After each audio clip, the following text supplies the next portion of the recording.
where Thomas Markle is still rehabilitating, having begged his daughter publicly for a visit or a phone call. A man lies in a hospital bed on the other side of the world. He's just lost part of a leg. He's in his 80s. He's survived multiple heart attacks and a stroke that damaged his ability to speak. And he is waiting, not for a doctor, not for a nurse. He is waiting for a phone call from his daughter that, by his own account, never came. That man is Thomas Markle, and right now, he has just given the most brutally honest interview of his life. And this time, the words he's using are not the words of a man trying to make peace. They are the words of a man who has genuinely run out of patience. Stay with me to the end of this video, because what we're about to walk through is not the headline version of this story. It is the full picture, the timeline, the silences, the contradictions, and the one detail that critics say is almost impossible to explain away, no matter which side of this debate you fall on. And I want to hear your thoughts on it too, so don't go anywhere. Who Thomas Markle actually is. Before we get into what Thomas Markle said and why it's landed the way it has, we need to start somewhere that a lot of coverage simply skips over entirely. Who is this man really, before any of this became a global story? Thomas Markle is not a footnote. He is not a background character. He is a two-time Emmy Award-winning lighting director who built an entire career in American television. That is a real professional achievement that took decades of skilled work in a fiercely competitive industry. By multiple accounts, including accounts from Meghan herself in earlier interviews, he paid for her private schooling. He funded her acting classes. He drove her to countless auditions across Los Angeles during the years when nobody outside their family circle had any reason to believe she'd ever amount to anything in Hollywood. Thomas Markle Sr. was, by his own telling and by the record of Meghan's earlier public words, genuinely present at the beginning of everything that eventually made her famous. The career, the confidence, the platform, all of it, at least partly, built on a foundation that he helped construct. That matters. It matters because the fairy tale version of Meghan's origin story, the one that tends to get told in profiles and docuseries and Netflix productions, has a habit of starting somewhere around 2016. Before the palace, before the prince, before the ring. It doesn't spend a lot of time on the man who was writing the checks for acting classes before any of that was even a possibility. Thomas Markle Jr., Meghan's half-brother, has made this point publicly and consistently. He has said, bluntly, that in his opinion Meghan would still be waiting tables if it weren't for their father's investment in her early career. That is a harsh thing to say. It is also, at the very least, a version of events that deserves to be heard rather than quietly edited out of the narrative. The wedding that changed everything. Now, let's talk about the moment that most people treat as the starting point of this entire estrangement. The royal wedding, May 2018. One of the most watched events on the planet that year. Days before the ceremony, Thomas Markle had a heart attack. He was hospitalized. He was medically unable to travel to England and medically unable to walk his daughter down the aisle, as had been publicly announced and presumably planned for months. The wedding went ahead. Prince Charles, who had opened the doors of the institution to Meghan and granted her a title and welcomed her into the family, stepped in to walk her down the aisle instead. And here is where I want to be genuinely fair, because I think the way this moment gets retold matters enormously to how you read everything that follows. A father having a heart attack days before his daughter's wedding is a real medical emergency. It is not a scheduling inconvenience. It is not a convenient excuse. It is a frightening, serious thing that no family should have to navigate under any circumstances, let alone under the specific pressure of a royal wedding that the entire world was watching. The decision to proceed with the wedding as planned, with an alternative arrangement for the walk down the aisle, is not, on its own, evidence of anything callous or cold. Royal weddings involve logistical machinery of a scale that most people genuinely cannot fully imagine. Guest lists that include heads of state. Security arrangements that took months to coordinate. You cannot simply send a text and reschedule. There is a reasonable human version of events where postponing simply was not a realistic option, regardless of how desperately anyone personally may have wanted to. But here is what critics argue cannot be explained away quite so easily. It is not the decision to proceed with the wedding itself that most people point to as the moment things went permanently wrong. It is what reportedly happened afterward. The phone call from the hospital that Thomas Markle says ended badly. And then the silence. Not a silence that lasted weeks, not a silence that lasted a single difficult year, while emotions settled and perspective returned. A silence that has now stretched, by Thomas Markle's own account, across roughly 7 years, through his subsequent health crises, through his hospitalizations, through the loss of part of a leg on the other side of the world, and through all of it, he says, no visit, no call. A letter, reportedly arriving days after the hospitalization began, only after a reporter had already taken up a position outside the hospital. Let that specific detail sit for a moment. The media arrived before the letter did, the pattern emerging. Now here is where the story stops being just about one complicated father-daughter relationship and starts becoming something harder to dismiss, because Thomas Markle is not the only person who has found himself on the receiving end of this kind of distance. Think about Charles, King Charles III. The man who, when Thomas Markle had a heart attack and could not be present, personally stepped in to walk Meghan down the aisle at Windsor Castle, who opened the institution to her, who gave her a title, who by any reasonable measure went out of his way to welcome her into a family that, by Meghan and Harry's own subsequent account in interviews and in print, was not always a warm or easy place to be welcomed into. When Charles was later diagnosed with cancer and began treatment, Harry made a brief visit during a UK trip. Meghan reportedly did not travel to be there for that specific visit at all. I want to be careful and fair here, because Harry's situation with his father is genuinely more nuanced than a simple parallel to the Thomas Markle estrangement suggests. Harry has, by multiple accounts, made real efforts towards some form of reconciliation with Charles. There have been brief visits. There have been reported conversations. There is at least some evidence of an attempt to maintain a connection, however strained, across years of very public conflict. That is meaningfully different from total sustained silence, and it deserves to be named as such rather than collapsed into the same category. The criticism in this specific comparison is not that Harry has done nothing toward his father. It is more specifically about Meghan's apparent absence from those particular moments, and what that absence, placed next to the Thomas Markle situation, might suggest about a pattern rather than a single isolated incident. Line those two situations up next to each other and you get something uncomfortable. Two older men, both of whom extended significant personal and institutional support to this couple at pivotal moments, both facing serious health situations, and in neither case did sustained in-person presence flow back in return. Critics have pointed to that specific symmetry as the heart of what they argue cannot be adequately explained by complexity alone.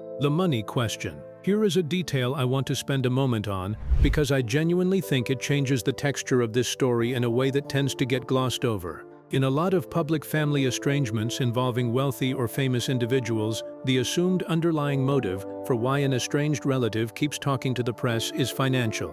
The operating assumption tends to be that going to the media is fundamentally a negotiating tactic, a way of keeping pressure on until some kind of payout or favorable reconciliation eventually materializes. Thomas Markle's public position across years of interviews has specifically and repeatedly excluded that explanation. He has said plainly, multiple times, that he does not want money, that he does not need it, that he has never asked his daughter for financial support despite her, by this point, very considerable wealth. He has described a life lived simply, without the kind of financial desperation that might otherwise provide a clear motive for sustained media engagement. And here is the thing about that particular claim. It is actually relatively easy to verify by its absence. There is no reported lawsuit aimed at extracting a financial settlement. There is no public demand for money. There is nothing remotely resembling the transactional angle that typically surrounds estrangements driven primarily by financial grievance. What he says he wants is, if you take him at his word, considerably smaller and considerably more human than that. A phone call. The chance to meet his grandchildren before time physically runs out on that possibility. He is in his 80s. He has survived multiple heart attacks. He has survived a stroke that affected his speech. He has now reportedly lost part of a leg. Time is not an abstract concept in this situation. It is a very concrete, very finite reality. And the grandchildren he says he has never met are growing up. The privacy contradiction. Now, I want to talk about the part of this story that I think is genuinely the hardest to fully explain away, even accounting for all of the legitimate complexity on every side of this. When Thomas Markle spoke publicly about a private letter that Meghan had written to him, Harry and Meghan responded by describing it as a profound invasion of privacy. They pursued legal action against a newspaper that published portions of it. In their public framing at the time, privacy was described as sacred, the one thing genuinely worth fighting for above almost everything else. That is a real position. It is a coherent position.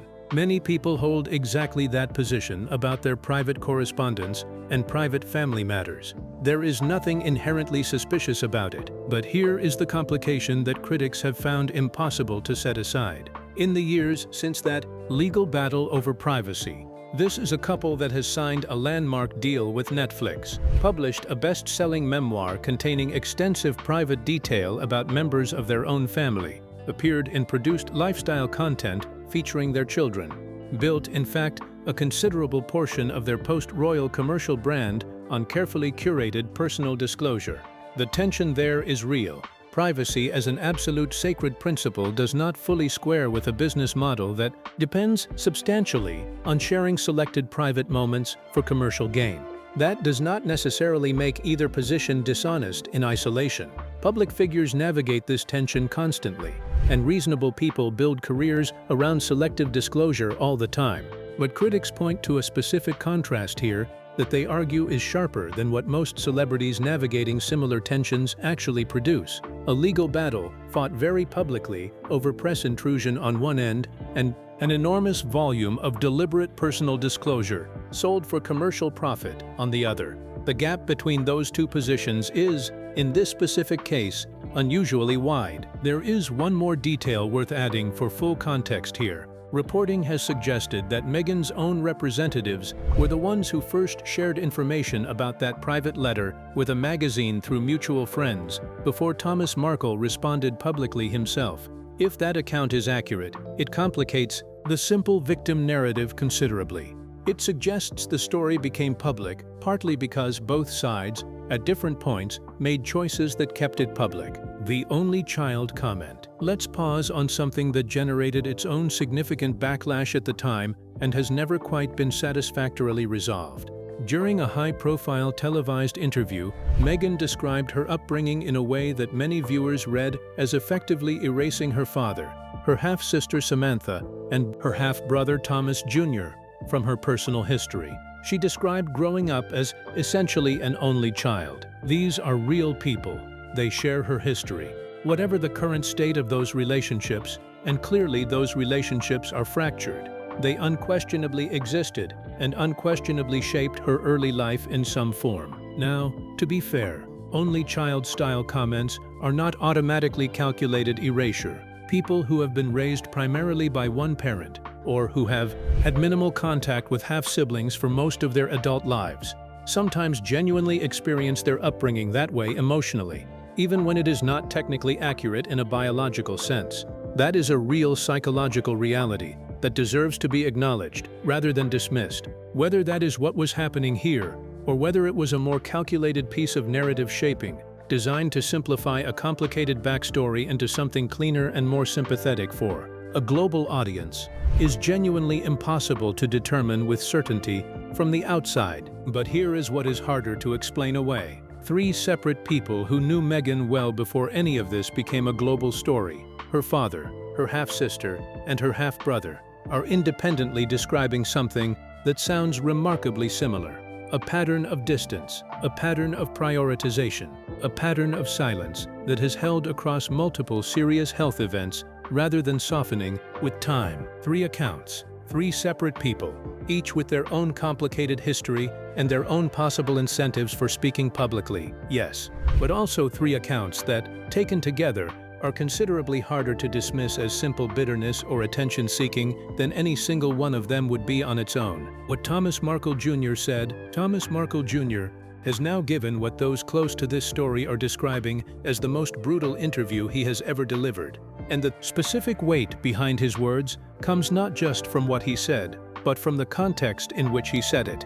This is a man who reportedly lost part of a leg in a hospital on the other side of the world, and who says his half-sister did not visit, did not call, and did not reach out in real time. He has specifically noted the absence of even a text message across years that included multiple serious health emergencies across the family. His frustration is not just about the past, it is about what he describes as an ongoing and deliberate choice, a pattern of absence that has continued through circumstances where, he argues, any ordinary person with Meghan's resources and platform would have found a way to show up differently. He has also made a pointed observation about the Oprah interview moment when Meghan described having no siblings. He was watching, he noted it, and he has not forgotten it. The rawness of what Thomas Jr. is saying in this latest round of interviews reflects something that has clearly been building for a long time. This is not someone speaking from a place of calculated media strategy. Whatever else you make of his words, the emotional weight behind them reads as real. I want to be deliberate here and give real space to something rather than just a token mention, because I think intellectual honesty requires it. Meghan has never publicly detailed her own account of why this relationship deteriorated to this degree. She has chosen, largely, to stay silent about the specific reasons behind the estrangement rather than responding in kind to every public statement her family members make. That is not automatically suspicious. Public figures are not obligated to air every detail of a genuinely painful family situation for public consumption. Choosing a degree of privacy around genuinely difficult family history is not inherently evidence of bad faith. People estrange from family members for real, valid, painful reasons all the time, and the person choosing distance does not always owe the world a detailed justification for that choice. It is entirely possible, and I mean genuinely entirely possible, that there are specific incidents, specific betrayals of trust, specific patterns of behavior from her father's side that would meaningfully change how this reads if we had the full picture, rather than largely hearing from the other side of the estrangement. Thomas Markle has, at various points across this story, given interviews, posed for staged paparazzi photographs before the wedding, and spoken to tabloids in ways that reasonable people can interpret either as a father processing pain publicly or as a father contributing directly to his own estrangement. Both of those readings can be simultaneously true. Meghan's team has consistently pointed to those media interactions as part of the explanation for why the relationship broke down. That is a real, legitimate part of this story, and it deserves to sit fully alongside everything else rather than being treated as a minor footnote. What this actually means. Let me tell you what I think the genuinely interesting and revealing question here actually is. It is not whether Thomas Markle is a perfect father. He is not. No one in this story is claiming he is. The staged paparazzi photographs alone are enough to establish that he has made real mistakes in how he has handled this situation publicly. Interesting question is a different one entirely. It is this: is there a meaningful gap between the public brand Meghan has built, a brand centered explicitly and commercially on themes of compassion, healing, human connection, and empathy, and the private family reality that moments like this one keep forcing back into view? Because that brand is not accidental. It is not incidental. It is an actively constructed commercial identity that generates real revenue through speaking, engagements, media deals, content production, and product partnerships. Compassion and connection are not just values Meghan holds privately. They are central pillars of the public persona she has built and profited from. And sitting alongside that very public, very commercially valuable brand is a family situation in which an elderly man in his 80s, a man who by his own consistent account funded the early career that made all of this possible, has said publicly that he has never met his own grandchildren and would still take a phone call from his daughter if one ever came. That specific contrast is what critics keep returning to, and it is what makes this story land differently than a typical celebrity family estrangement, however painful and complicated those always are. Where this leaves things, here is where the situation actually stands right now, as best as it can be assessed from the outside. Thomas Markle, by his most recent public statements, has said clearly that he would still take a call from Meghan if one ever came, regardless of everything that has passed between them across these past 7 very difficult, very public years. That is not a nothing. A man in his 80s who has survived everything he has survived and who still says he would pick up the phone if his daughter called him is a man who has not closed the door entirely. Whether that call ever comes and what it would actually require from either side to make it possible remains something only the people directly involved can answer. Public opinion, however loud, however unanimous, however viral any given video or article becomes, has historically had very little actual power to force a private reconciliation that both parties are not already independently ready for. What we can say, looking at the full picture, is this: however this specific estrangement resolves or does not resolve, it has already produced something worth examining closely, a case study in the specific tension that exists when a carefully constructed public identity built around compassion runs up against a private family relationship that tells a very different story about what that compassion looks like when it is not being filmed, produced, or packaged for an audience. I want to hear your honest thoughts on this, and I mean genuinely honest, not just the version that fits the side you're already on. Does the privacy versus publicity contradiction we walked through today change how you read the broader Sussex brand and its central themes of compassion and human connection? Or do you think estrangements this long and this complicated are simply too layered for any outside observer to fairly judge without hearing every side of the story directly? And separately, do you think there is still a genuinely realistic path to some form of reconciliation here, given everything that has accumulated across these past 7 years? Given Thomas Markle's age and health? Given the grandchildren who are growing up without knowing him? Or has too much time passed and too much been said publicly for that to remain a realistic possibility? Drop your honest thoughts in the comments. Subscribe to Palace Insider if you haven't already, and hit the notification bell because this story is not finished yet, and when it moves, we'll be the first ones walking you through exactly what it means.